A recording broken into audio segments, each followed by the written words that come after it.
What is going on, guys? Next month, get here back in front of the video, and today I have a good guest with me. Yep. I say good, he's not great. It's good. So today I'm doing another episode of Animemories. People seem to like the first one, so gonna keep going with this. And today we're actually gonna tackle a series that's really important. We're gonna tackle a series. A series that's actually really important to both me and Del, which is why I want to Del here for it, because it's in fact arguably more important to him than it is to me. It's infected him in a pretty big way. So infected? That makes it sound bad. I said affected. Oh right.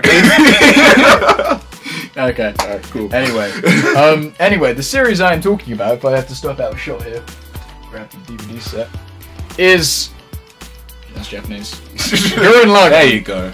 Tengen Toppa Gurren Lagann. Now, how do we get into this? I mean, I sort of discovered it, and this was again back in the days. If you've seen the previous Death Note video I did, when I was just a bit of a pleb. Yeah, that sums him up. That sums up. You know, I watched at this point probably Dragon Ball Z, read Death Note as you'd seen. I watched One Piece. I think that was about. And Full Metal Alchemist, maybe I'd. Yeah, no, I'd seen Full Metal Alchemist at that point as well. Our views were very small. I mean, we were doing okay, but at this point, you know, I'd seen that much, and I was, you know, browsing around 240p streaming sites looking for new anime, as you do when you're a plebeian. Fantastic. So, and then this was bliss. Yeah, and then I came across the show. It's actually really hard to remember how. I don't remember specifically how, but the show called Gurren Lagann, or Tengen Toppa Gurren Lagann. And, you know, I just looked at the character designs, and they were really interesting. They were different. Everything was really angular. The shading was incredible. That's what looked, you know, really grabbed my attention. So I watched one episode of this, and like immediately I was hooked. And I watched all 26 episodes, and this is where the interesting part with Del comes in, because you know we'd been hanging out, you know, every week pretty much for years and years. And for I mean, it was exams at that point in my life, so I hadn't really I hadn't met up with Caleb that much. I think it had been it'd been a month. Yeah, 3 weeks or a month. Which is quite long, because we usually meet up every weekend, or at least every other weekend. Yeah. So, you know, that was quite strange. So I finally come around, and he's like, dude, in the time that you were gone, found a new anime, spreed it. It's actually fantastic. I was like, all right. And cool. I bought the box set. He bought the box set and everything. I was like, oh, it must be pretty good. What happened? Yeah. So I sat down and showed you the first few episodes. And I remember... There's an amazing quote. Amazing quote? Yeah. What, the neck thing? No, not the neck thing. That was good. But I mean, you can tell that. I'm talking about... We got to episode 2, and Del goes... he goes, I think this might be better than Bleach. Del 2010 or some shit. 2011. Oh, don't, right there. Yeah, I remember at that point my view was really small, smaller than Caleb's. Like, I think I'd only really seen Dragon Ball Z and a little bit of Bleach. And by a little bit of Bleach, I mean literally scrounging around on YouTube. 240p AMVs. Linkin Park in the background. Yeah, I was that person. You were that kid. Not proud of it. Anyway, so yeah, come over. He shows me a few episodes, and I remember the first episode. I knew it was gonna be good because there's one glorious moment where Kamna kicks up his sword, spins around his neck, catches it, and I just remember thinking to myself, oh, this is gonna be good. Oh, it's this type of show. Yeah. So yeah, we sit down, we watch it. What episode did we get to? I think it was episode 4. Yeah, it was like, oh yeah, because you told me about the horrible animation. Yeah, episode 4. It was episode 3 where something really stood out to me about this show. I was watching. I was thinking, wow, this is really well animated. Like, it feels really fluid. Yeah, I guess at this point, what needs to. I mean, at this point, you'd watch shown into that. Yeah, I hadn't seen anything like this well animated or anything like that. And I really like the characters. They feel very flamboyant, very energetic. Something like flamboyant, especially Leroy. But yeah, they felt very energetic, very lively, and I thought, I can get into this. So I go home. Over the next few days, I'll start watching this. I think I actually finished the series and think, yeah, it was a pretty good series. Some of the stuff stuck with me. Didn't think much of it. Here's where we get emotional. So, you know, it was a few weeks after this. I was going through quite a tough period of my life. You know, I just didn't. There were a lot of things that were going on. I'm not going to say anything, but I was really down. Really sad piano music. Oh, please grayscale it. Just zoom my face. Slow zoom.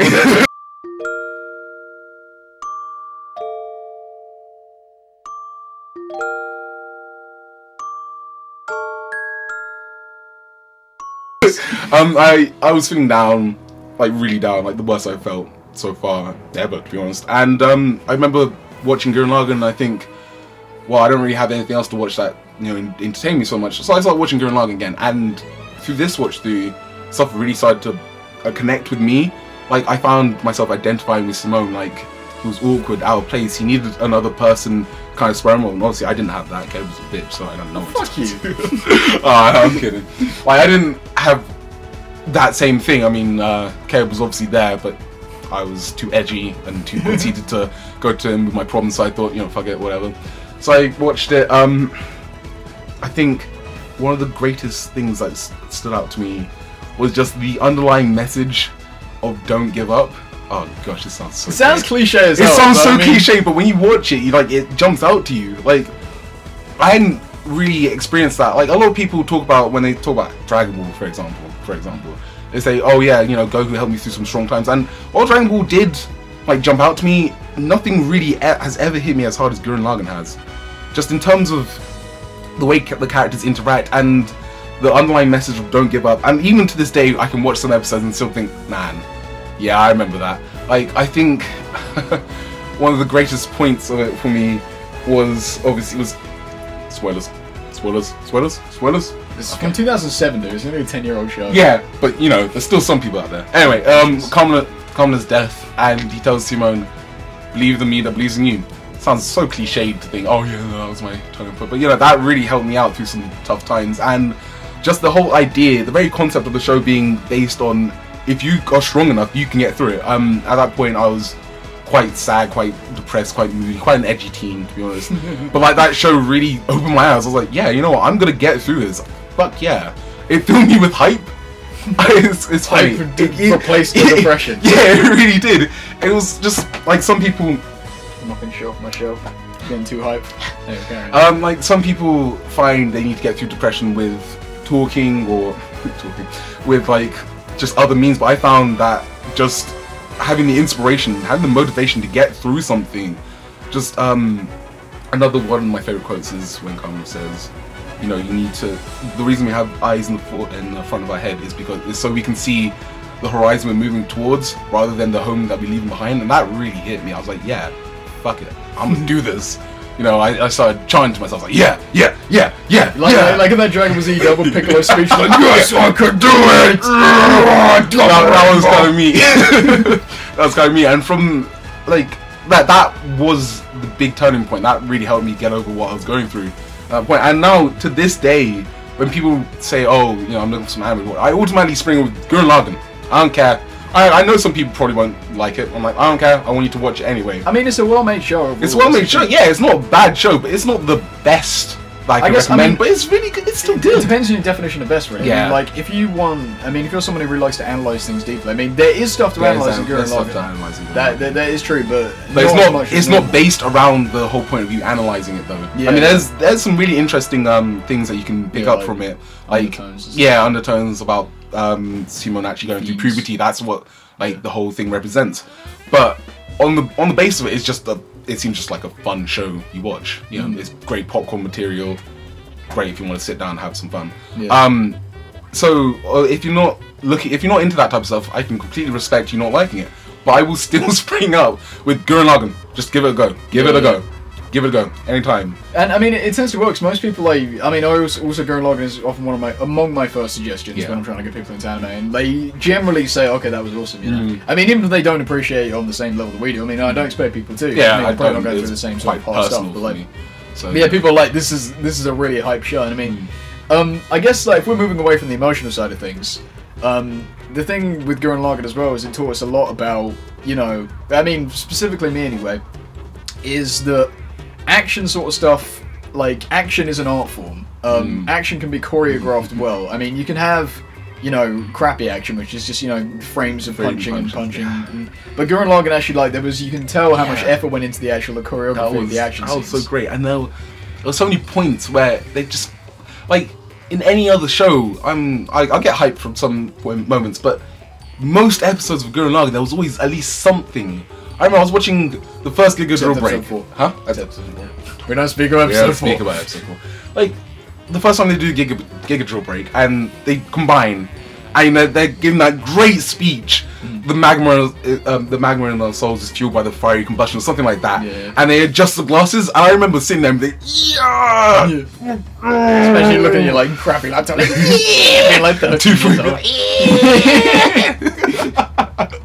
This is my mum and Baron. Boy, what you doing? No, don't hurt me, don't hurt me. Just watching my Chinese cartoons. Please leave me alone, master. Yeah, and just there's so many points in that. Oh, the explosions in that. Like, there's a running joke between me and my friends that I love explosions, explosion porn, all that. But one of my bases is. The basis of that joke.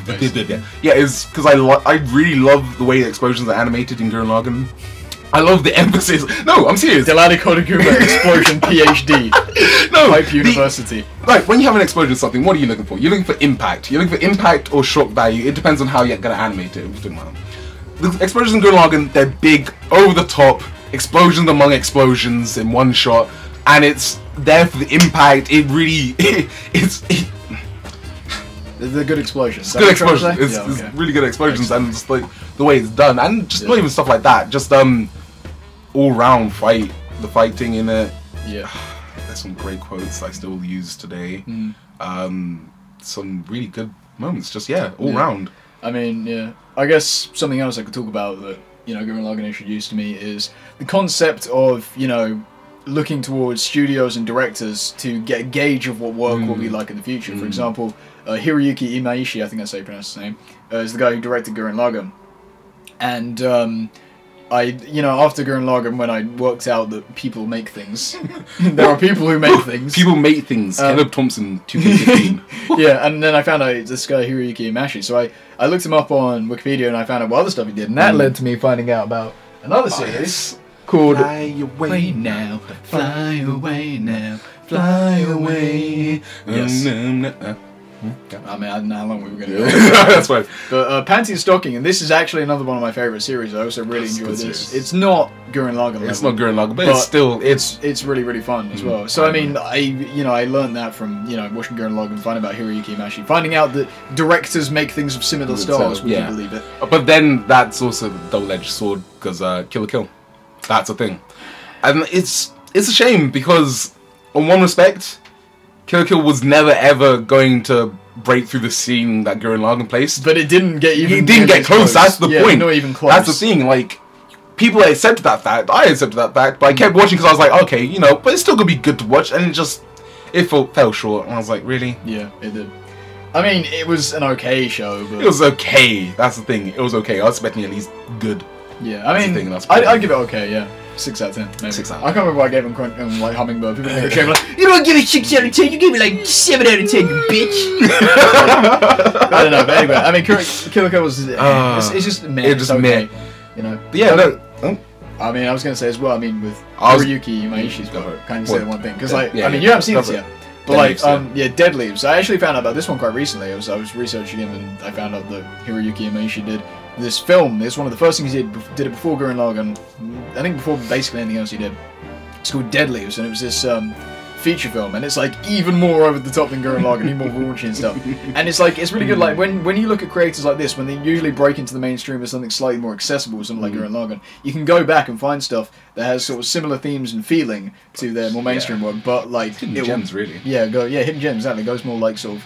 I want to say edgier, but we hate that word, really. Edgier! Oh my god! But like, I mean, seems just black and red. Yeah, everything's black and red. Linkin Park playing full decibels. But no, Dead Leaves was really really interesting movie, and you can like see the DNA of Gurren Lagann in it. And how it went into Gurren Lagann eventually. So I mean, that was something really interesting to learn from. Find Gurren Lagann teaching me that directors make things. And I mean, I guess one of the important things they did that actually is I think it's episode 15 of the show is a whole episode about them making the show. It's the episode between the time skip. Yes. That is. I mean, it's more they have like it's more like a recap. But it's more a recap. You see scenes of like people talking and stuff, and like that was what really was the catalyst to get me thinking about who actually makes this awesome Chinese cartoon to watch. 10 out of 10 Chinese cartoons. Yeah. Good stuff. Yeah. I don't know, just all round Gurren Lagann. It's a good show. I mean, when I recommend it to people, I always say, okay, look, on a scale of like how good it is, I give it 7.5, 7 or 8. 8. Yeah, I'd say an 8's fair. 8 is fair enough. I mean, if I know it's someone who's particularly like harsh, I'd say 7.5, something like that. But like when I say personal enjoyment, I give I'm it like 12. 7 out of 10. 7 out of 10. No, I do give it I give it some ridiculous like 100 out of 10. Yeah, It's just so good. I mean, there's some great quotes. I mean, I implore you to go check out. I mean, probably people have at this point. Yeah, most of the time people are like, if Gurren Lagann comes up in conversation now and people are like, I haven't seen that, you're like, you haven't seen Gurren Lagann. Yeah, I mean, I don't want to overhype it, but I mean, it is the incarnation of hype. Yeah, it really is. It really is. I mean, it's just a great show. Yeah, I mean, so that's Gurren Lagann, really. Yeah. I mean, Anything else? not the most important show of our anime. Not the most important show. Well, actually, no. For me, it is quite important. Yes, I mean it is. It's definitely one of the most. But we'll come on to the other one. Yeah, people probably already know what we're talking about. But it's Dragon Ball. No, fuck you, it's Naruto. I'm kidding. I don't watch that shit. Anyway, yeah, I think that's pretty much what I have to say in Gurren Lagann. Oh yeah, same. Yeah. Overall. So I mean, overall, it was an important show to me that dealt some life lessons that taught me again more about the industry. Like about how creators make things, I suppose. Really, yeah. And yeah, it's just a really, really good show, and certainly a part of my early teenage years. It's a good part of my life. Yeah. Oh god, that sounds so stupid. It's a good part of my life, guys. It's for big boys. It's cool. Okay, we're just gonna destroy all the emotional impact with that. End it there. We'll see you guys in the next Animemories. Bye.